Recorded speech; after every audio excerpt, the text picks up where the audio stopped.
La capsule de retour de Shenzhou 18 devrait se poser sur le site d'atterrissage de Dongfang lundi. La zone de recherche s'étend sur des dizaines de milliers de kilomètres carrés, couvrant le désert de Gobi, des lacs de prairies et des terres salines. Wang Zhenjun fait partie de l'équipe de recherche. Il nous dit que cette mission de recherche comporte son lot de défis. Cette mission fera face à des conditions d'obscurité et de basse température.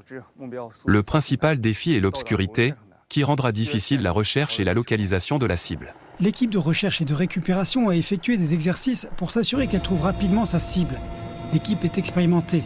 Plus tôt cette année, la même équipe a géré et supervisé le retour de Shenzhou 17, le retour de la capsule Chang'e 6 et la récupération du premier satellite réutilisable de la Chine, le Shenzhen 19.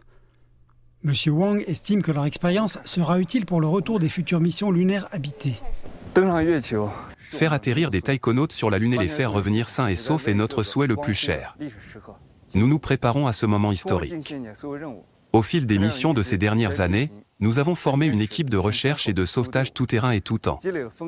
Nous avons accumulé une riche expérience dans l'organisation et la mise en œuvre des missions. Nous avons développé des capacités en matière de communication, de recherche de cibles, de suivi et de traitement médical, de manipulation d'équipements, et bien plus.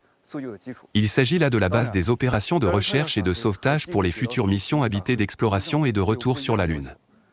Cela dit, les opérations de recherche et de sauvetage pour les missions lunaires habitées ont des exigences différentes de celles des vols en orbite terrestre basse. Par exemple, il y a une différence en termes d'isolement et de protection des astronautes lors de l'atterrissage sur Terre. Nous nous y préparons également. Peu importe d'où viennent les taïkonautes dans l'espace, l'équipe locale affirme qu'elle les ramènera sains et saufs à la maison.